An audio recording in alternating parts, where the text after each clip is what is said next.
Welcome to this panel. Today we have a very special guest, and I've been looking forward to have here our guest.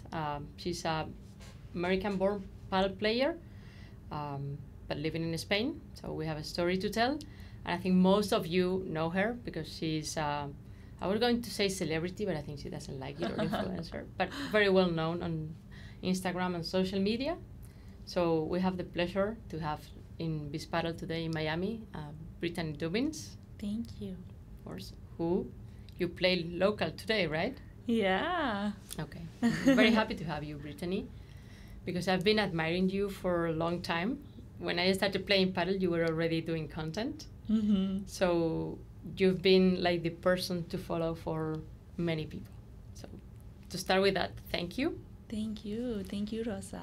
And, Thank you for having me. I'm so excited to be here. So my first question is, first, we have you here in Miami because you are from Miami, but you don't spend a lot of time here. Mm-hmm. So what's your story? You were born here, and who is Brittany Dubbins? Yeah. Well, I was born here in North Miami Beach, and I grew up playing tennis. My dad was a tennis coach, and I played tennis for the university, did law school. And during my last year of law school, I went to do a study abroad in Spain, which is where I fell in love with paddle, with the lifestyle there, and I wanted to figure out a way to stay longer. But not with law, right? Yeah, I was like, no more law. My sister was already living there, so she married a Spanish guy. Okay. And he was the one who actually introduced me to paddle because he said one day, hey, we're playing a game and we need a fourth. You play tennis, like, just come. They're all like soccer players, so they all knew how to like run very fast, but maybe technique, nothing. And I started to play with him. Okay. So, yeah. And how did you feel about it, like the first time to start? Because they needed a fourth, and you were like, a fourth? Yeah. Why, for what? I was like, why can't you play singles? So, yeah, I played, and the first match was fun. Like, you know, I also, like, the walls were crazy to me. I was like, what is this? But really, like, social, super dynamic, a lot of running. I was like, this is such a good workout. And then in Spain, you know, after you play, you always get a cervecita. So I was like, this is my sport. Or a sport. Well, it is a sport, but at that point it was like funny. And what do you think makes you engage with the game so quick and so easy? I think for anyone who plays, you know, one, I feel like everyone thinks they're pretty good, you know? So once you start playing, you just get excited. Every time you step on the court, you learn, I don't know, to turn a little different. You learn that maybe you shouldn't, you know, slice the volley so much and how to hit, you know, the different types of overhead. And every time you're out there, you improve, and I think that's what's so exciting about paddle. So when you started, what was the most difficult part to change from tennis to paddle? Yeah, so I think the walls, and even today, you know, I'm still not the master of the walls, I would say. My game style is more like get to the net when you can. But I did like the doubles aspect. In tennis, I loved playing with my sister. She was my favorite partner. So I loved playing with a team, and that's like one of my favorite parts about paddle. Yeah. And how do you handle the walls? Because, okay, maybe you don't play with them a lot, but also until you learn, you can send them. Like when I play with tennis players, I quite quickly see that they slice, but also they usually have very good volleys, which is difficult for someone that just does paddle. Yeah. So for you, what did you have to adapt? Yeah, I think the trick was to do as many repetitions as I could, practice the walls so much, you know, get a basket and say hit to the deep wall, hit to the side deep wall, you know, hit the double wall, try to do a spin, and the more you do it, the more comfortable, you know, you get. And also I feel like, you know, in the beginning, even though the walls was maybe my weaker point, I was still able to use my strengths that can sort of like even out when I was playing against a paddle player, you know? Even though maybe my walls are a little weaker, I feel like I had better volleys, so it made up for it. Yeah. And what about the serving, which is different too, like easier? Yeah, because I think in tennis, maybe I was always like a good serve, good volley type of player. So with paddle, there's no overhead serve, but I feel like you can still create, you know, start the point off, getting control with a good serve. And also, you don't want to give away double faults. So it's also something that you should practice. And I feel like people forget about practicing the serve when it's pretty important. Yeah. And you were talking about the overhead. That is different, but I remember last time I saw you playing very well in New York. You did a lot of by three. Right? So that's a very different shot from what you have in tennis. Sure, yeah. When did you adopt it and how? Yeah, I'll never forget, like, when I was first learning paddle, someone told me there's different types of overhead. I didn't realize. There's the por tres, por cuatro, bandeja, víbora. So it was pretty much in one of those beginning classes that I was like, I really want to learn the por tres. And right now it's my favorite shot. So even though tennis doesn't have it, I think it does have the, aggressive overhead and really using your legs to hit like a kick shot. But yeah, I love that shot. Yeah, I remember during the PPL, like this first season, that one of the days Lamperti was practicing with you. Yeah. And I was watching, and I'm like, Brittany is learning a new trick. Yeah. So how is the PPL for you? Like being surrounded with all those players, how is being part of that Super League in your country? That was the best lesson of my life with Miguel Lamperti. He was helping me with the víbora.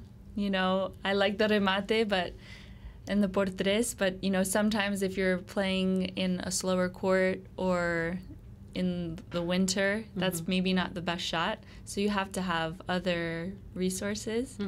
And he was really, helping me with that. I mean, the whole PPL experience was unbelievable. I mean, getting to play with Lucia Sainz, top player in the world with so much experience, was one of the, I don't know, I couldn't believe it. I got to play with her and have one of the best wins of my life or to career, so I'm excited. It's coming up in a week. Yeah. So when are you going there?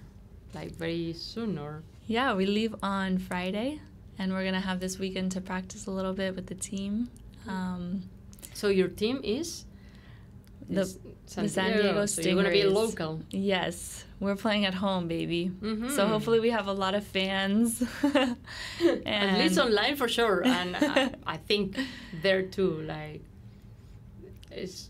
they've been having a club for a long time. And also it's close to Mexico where there's a paddle tradition. So I think it's going to get some attention there too. Yeah, I think they're expecting a good amount of people to come out. I mean, when you have such big names, in the paddle world, it's going to be really exciting and amazing paddle next week. So this takes me to something that I think is important for paddle, and is you have those names, and all those names are amazing players, like top 30 in the world are playing there in the PPL, and I think it's also a big effort for the US, like supporting this and giving exposure and somehow evangelizing. But at the end of the day, I'm going to say I'm not American yet, but I'm like in the middle of both worlds. I think it's very important to have American players playing there too. Sure. Because if not, it's like, this is not American. It's like taking the circus home, but not participating, right? So it could be like inspiring. But to me, the beauty of paddle is that you play it too. You can play and enjoy, not at that level, like people like me, but also having people that get there is really good for the industry and for the sport itself, not just the business, but also the sport. So how do you feel about it, being one of the few Americans that are playing the PPL? Honestly, it's an honor.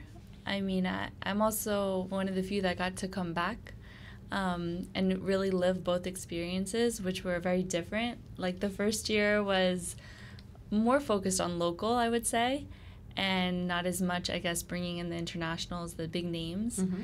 And this year has been completely different. For the good, in a way that, you know, people who are learning about paddle, it's nice to see the level that it can get to. But I also agree that having the Americans in there, like Marta Morgan, like Nico Agratelli, who are amazing U.S. players, it's nice for you know, all of us to get a little bit of exposure and get to have opportunities to play with these amazing players. And this year there's a World Cup, so USA is going to participate. I think, I don't know, it's not that I want to spoil or whatever, but I assume you're going to be part of the USA team. Yeah. So how do you feel about that, like representing your country in the fastest growing sport in the world right now? It's such an honor. I'm really excited. It's pretty much like our Olympics, the World Championship. And we're playing the 6th and 7th in Monterrey, Mexico, against Mexico. So we have to beat them in order to qualify, which is going to be a very tough match. We have to bring our best. But we're really putting together a new team, young girls, a lot of talent. And I know that everyone's been working hard. And the U.S. really, really wants to be there. So, yeah, it's really exciting. I mean, playing for your country is so special. I remember my parents came and watched us 2 years ago in Dubai. Oof. They were holding the flag. Yeah, and you feel like, hey. Yeah, that's just like such an honor. But at the same time, and I know I cannot change it, and it's out of our scope, is I wish like Mexico, the US, Canada shouldn't be fighting for that place. Because now that it's developing, it's going to be unbalanced somehow. It's more adapting and giving exposure because there are not that many countries also participating in the final. But I know we cannot change it, right? But I'm with you. It could be unbalanced somehow. I'm with you. I think, you know, it's a shame that there's a limited amount of countries that can compete. I think it's like 16 or 17, when it really should be everyone, a global thing. And I hope that in years to come, I don't know if it's a financial thing that they can't afford to have as many teams, but I would have loved to, you know, not have to qualify against a tough team when I really feel like we deserve to be there. And you were the previous time, so... Right. And we did pretty good. I mean, we beat Chile and had some tough matches. We played Germany. We did really well. So I think we've earned a spot to be there. So how have you seen paddle change in the U.S. since you started to now? Yeah, it's grown so much. Even the level has improved tremendously. And even the amount of people who are excited about it. You know, I played my first, I think, USPA tournament 2 years ago, and it really was like a different thing. Now there's a lot more level, a lot more people who love to play. There's tournaments every month. It seems to be growing really quickly. Yeah. So we just hope that it keeps going. More places to train. Like before it was a scarcity game, like playing at 7 a.m. or 11 p.m. because you couldn't find a court. Yeah, Miami also has like so many different clubs now.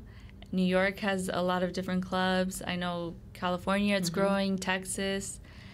I think the next step is getting even more states, you know, to have clubs. That would be so that more people know about paddle, because it's still, you know, maybe like in the middle, I don't know, Georgia or they don't know about it yet. But I know if they get to play, they'll be hooked. Totally. No, this is the most healthy drug I've ever had, right? Like, because once you try it, you get a stick into this, and it's very difficult to stop unless an injury or something, but it's engaging and it makes you be willing to improve.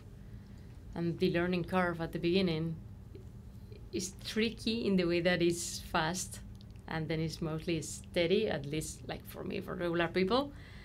And then there's people that have the ability and the skills and the effort to grow and get to your level. So once you felt you wanted to learn more, how was your journey, right? Like saying, okay, I'm gonna put more effort into this, I'm gonna dedicate myself to this, and I'm gonna move to another country. So how was that decision, and how is it going so far? Yeah, so my journey was, I moved to the other country before really knowing about paddle. And when I was playing one of these weekend tournaments with my cuñado, my brother-in-law, someone watched us because we got to the finals. And he said, oh, you should join our Series Nacional team, which is like an amateur team that they have in Spain, where, you know, you play within the community of Madrid. Every weekend there's a tournament. You play with a team of like 10 girls, and it's so much fun, super competitive, but totally amateur. And I would play this every single week and just get a lot of matches in. I had no coaching. It was just matches. And then I was, you know, getting up there in the ranking of the amateur league, and I was like, okay, I want more. And you were like the gringa there, or what? They were like, who's this American girl?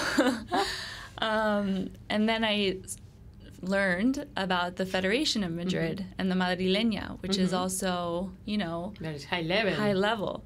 So I started out, you know, in the 3rd division. I didn't really know any girls, and little by little made my way into the 2nd division. And it was a goal about a year and a half ago to play in the 1st division. You know, they have some big names like Marta Talavan, Lorena Alonso. These are girls that I wanted to play against, you know? Of course. Well, with or against or whatever. Yeah, but... So then I started playing Madrileña, and by the end of last year, I was able to make it into the top 10 in the Madrileña, which was an amazing goal for me. Yeah, chapeau. So from then, I was like, okay, I want more. I want to play a FIP tournament. I want to see. And it just kind of happened like naturally, and learning as I go to join an academy, get some training.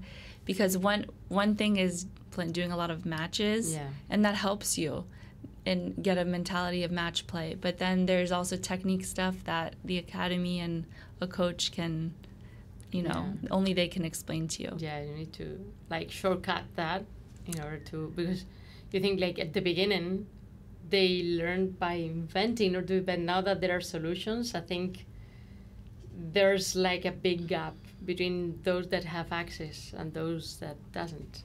Right. And I think that's something like maybe the U.S. could also try to implement at some point, like these amateur leagues that are weekend leagues, to have Winwood playing against Ultra, and or maybe, I don't know, a paddle house in New York, and having like these sort of competitive leagues, and also bringing FIP tournaments to the U.S. I think those will be 2 really big things that could help paddle continue to grow. Yeah, and I think that's going to be like ranking properly, which is really good too, to formalize and to put some order. Sure. Because you can feel difference when you go somewhere that there's not that much paddle, like Division 2 is not like Division 2 here or somewhere, and it's not maybe just 2-year difference. That's but true. It makes a difference too. Right. So I think you're totally right. And Jordi is doing the team for Ultra, like intermediate level and all that. So nice. Working on that, I think, and at some point, now that there are more courts, that's going to happen. Yeah. Before, there were fewer courts. It was difficult to try to do anything because they were already full. So why would a club, you know, like, this is already full, I don't need to do anything else. Not just because of that, but it's difficult if people want to play. No, this is reserved for this. Oh, no, but so I think you're pointing out to the right place. And you've talked about your journey. One thing that I think people like me like about you and make us engage was watching you learning and be very transparent about your progress. So I really like your use of social media and Instagram. Thank you. I think you've done that in a very organic way, not maybe on purpose, then becomes like on purpose. So how is your social media strategy in order to somehow evangelize, but also highlight what you do, but also teach people? How does it work? Yeah, well, first I want to give credit because it's not all by myself. So Juan is my social media manager, and Good. him and I, we worked together on all the videos. And at first it was very, let's just have some fun. Let's not take it too seriously. Like, we both have a pretty good sense of humor, so creating like funny little skits. And yeah, it's kind of turned into like helping, with a tip or showing, a new club that exists, or maybe a cute outfit, and kind of giving like a whole perspective of what it's like to be a paddle player, and just have some fun with it. So I've been enjoying it. No, but I have to tell you two things. First, well, both are a compliment. First, you like to be cute, but you're like the super cute because you have your pala, like Hello Kitty style. My pink pala. And your penguin outfit. So I think it's a differentiator somehow, right? Like, people know that you like to look classy, very paddle, and at the same time, like, you have your own brand somehow, and that's not the easy to get. Like, players first win, blah, blah, blah, and then the brand makes them their own things. Sure. I think you already have that, and then you build on top of that. Thank you. So it's a differentiator, right? Yeah. Are you aware of that, or happen like normally? Well, thank you for saying that my clothes are classy. Yes, I agree. It's true. Shout out Penguin. Yes. And I don't know, it kind of happened naturally because really I was playing with the Knox Pala from the beginning with my brother-in-law. It was he lent me the racket, and then I just fell in love with it. And so it was like a natural, collaboration of me reaching out to them and saying, like, I want a sponsorship and I want to work with you guys because this is, for me, the best racket that exists. Really? So I try to show that in the videos too. It's true. If you look back in 2019 when I started to play, I was playing with that racket, and I wasn't, It's the same, yeah. It's always been the same. It's really good because there's so much marketing and all that around, and it's like, hey, I'm playing with this, and it's working, right? Yeah. So, and the other thing is, I think you are madrileña before knowing Madrid. Like, your sense of humor is very madrileño. So you have to explain. How did you get there? Yeah, I mean, friends, being around Spanish people all the time, you learn the expressions, madre mia, and, Le he cagado. Yeah, I like to bring in the Madrid humor whenever you say possible. Tío, tía, la gente, no, ya. Sí, siempre digo tío. Okay, and now it's serious. I have to talk about this. What do you have against the wall? ¿Qué te pasa a ti con las paredes, con los muros? ¿Por qué no puedes jugar muros? What happens? I want to know that. I got so much hate on that video. Really? I got hate on that video. I didn't write anything. No. That was, the reality is, I've played in Muro. As a matter of fact, confession time. my in the Federation of Madrid, half the tournaments are in Muro. So I actually do like it. And I actually think that's another thing that the US can actually bring some Muro. I wanted to do one because it's difficult, the permits. Like, if you do Muro, I think there are fewer permits. Second, could be inside a warehouse, and I was like, I'm sure if I go to Spanish and Argentinians and I tell I have they're going to pay more because it's going to be a vintage, like they're really experienced, a vintage court. And I think it would be great for people who are wanting to get exposed to paddle to learn in Muro. I think that's where like all the people who learned how to play. So, and I feel like it would make be cheaper. Muro great again, or what? Yeah, I mean, so the truth is I do like Muro. I was just, in one of my videos, I was making fun of it. Because I guess nowadays, like, if I get to pick between glass and Muro, okay. And I think for the spectators, it's nicer to watch in, But freestyle. in glass, I mean, in muro, I've never been someone put their sweat in the muro, and I see that a lot in the glass, and It's disgusting. Yeah, well, I'm not a fan of that. It's a wakala moment. I'm a towel girl, and none of this. Yeah, so makes sense. Good. My last question could be around the US, right? Or topic more than question. Like how people were when they saw you playing paddle, something that they didn't know, and how are they now? I think they can relate to me. A lot of tennis players, I grew up playing tennis. I think now I'm seeing so many girls who are like former college players. They're like, oh, I'm playing paddle now. I want to get good. What tips do you have? And I'm like, play as many matches as you can. It doesn't even matter if your opponent is worse, better. Just play, and take some lessons. Play as many matches and spend as many hours as you can on the court. That's my advice. That is true. How do you pick a partner? How has that been for you too, right? Because in Spain first with people from Spain, now here, how does it work? That's been a challenge. I think if you ask any player, that's probably the hardest thing. Unless you're top 20 in the world where you get to go like, I'll play with you this week or you this week. It's always going to be a challenge. So for me, I write whoever I want to play with, and sometimes they say, no, I already have a partner, and sometimes they say, okay, we can try a tournament. I don't have like a steady partner. It hasn't been like that. I would like to get to the point, but it's also good for my own game development to be able to play with a variety of players. No, when you play with Lucia, like I wish I could play with her all the time. Or the but I do like to play on the yeah. left side, so I guess one thing I look for is a right-sided player. Okay. Yeah. Oh, that's something. But it's like your dating profile somehow, right? Like your paddle profile is a little bit like that. Seriously. It's a mix of a resume plus dating profile in order to... No, it's true. And I feel like, at least in the FIP world, a lot of the time they reject you based on the points that you have, So, it's a tough dating game. Yeah. But there are more FIPs now, right? Or the opposite, you need also to invest in order to get the FIP points. Right, because there are more FIPs, but they're also very spread out. So you have a FIP in Egypt, you have a FIP in Mexico, you have a FIP in Spain. Yeah. There's none in the US yet, but we hope soon. We hope soon. USPA, look at us. They are my friends, I'm part of them, I'm a volunteer, so.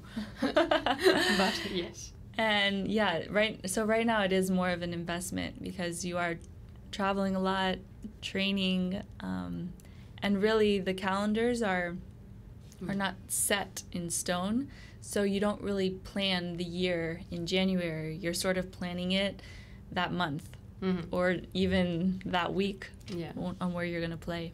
Yeah, to decide what to do and what's better for trade-offs, I guess. Right. And also, like, right now I don't have enough points to play Premier all the time. So I have got the opportunity to play a couple of them, but there's usually a Premier and a FIP the same weekend. So if you don't know if you're going to get into the Premier, you don't know where you're going to go, or am I going to play the FIP, am I going to play that?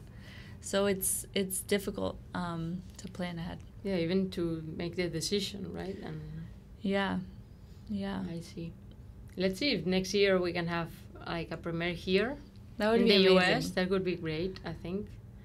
And maybe you can get a wild card as an American player. Maybe, please. Send it a message. Who do we have to talk to? I don't know. We're going to do the research. But now my last question is about how paddle is growing in the US. How do you feel about it, and where do you like it to go? Like your dream, La lista de los Reyes Magos. What would be like your wish? Yeah, I mean, I would like to see paddle in every city. I would like to have premier tournaments here. I would love for paddle to be a sport where professionals can make as much money as the top 100 in tennis. So those are some of my big goals. I would love to be able to make a living in paddle. Yeah, that could be, I think, a sign of maturity, a well-established sport. Yeah. And I think what you're doing is very important because you are playing, you're training, you're doing your life, but being so open on your progress and not just when you win, but also, okay, I fell in this. The way you honestly exposure that, I think it's also engaging, but makes you understand the mindset and the beauty of this game. Mm-hmm. So it's evangelizing at the end of the day to me. So I think that's very important because there's not that much content or quality content in English, especially from a player point of view. So do you plan to keep doing that, or it takes you a lot of time? Because I think it's good exposure, but also what we consume in, I don't know, 1 minute can take you a lot of time. Sure. Just those that create content know how long it takes. Yeah, And thank then you for it's like- recognizing that. It is a lot of work, to be honest, and but I do think it's important part of the journey. Also, you know, to get brands to want to work with you, you have to dedicate time to content, and I think it's fun also. And really, the content I'm consuming is stuff like that, like real, not only the wins, but also like the process, the practice. So I'm trying to put out what I would like to see. Okay. Okay, so Brittany, Yeah. thank you. Thank you. Really appreciate your time coming here. I'll try to watch you as much as I can. And on top of that, good luck in San Diego. I Thank hope you. you make a very good performance. And then you also have the end of the year in the US. I think it's going to be in this coast, that time. Not Yeah. sure where. So We'll see each other. we'll see. And hopefully your team, the Stingrays, could be also fighting to make it to the finals and have a good performance. Thank you. Yeah, we have to do well because right now we're sitting at number 9 and only 8 qualify, so it's going to be Tough week. exciting. But Yeah. that's competition. Yeah. And you're competing in 3 different, a lot of competition, right? Like PPL, PPL, as many FIPs as you can, the USPA, sure. and also tournaments in Spain. Exactly. So It's a busy calendar. you're a little Napoleon there. Open battles, right? Yeah. Well, Rosa, I also wanted to say thank you so much to you. Oh. And honestly, people who want to help grow paddle and dedicate time to our world are the best. Those are my kind of Oh. people. Yep. So thank you for everything I that you appreciate do. it. You are more than welcome to come here every time you're in Miami, or maybe I can meet you in Madrid, but I don't have Yeah. this beautiful We have to space get in on the Madrid. court one day. I'm too bad. I cannot play with you. I cannot. If you do it for fun, yes, but I cannot. Like, I feel flattered because I'm far, far, far. I fight to keep my 3 in Playtomic, which in Madrid is a lot. That is a lot. And here, I wish we had more Playtomic here. Yeah. And, there's play by point, which is okay too. Mm-hmm. But the beauty of opening it and getting games so quick, I think we don't have it here. Yeah, that yet. would be nice. Because in Madrid, you just sign up that day, like, I want to play a match, boom, you Yes, got it. It's magic. So that's another one of my wishes for the years to have that. come. Yeah, Yeah. to have that experience for sure. And maybe a little bit cheaper. Yes, I wish so. That would be a good The sign. court fee a little cheaper. It is. It should be. That's a message for clubs. Thank you. Thank Yeah. you, Brit. Thank you A so pleasure. much. Good Thank luck. you.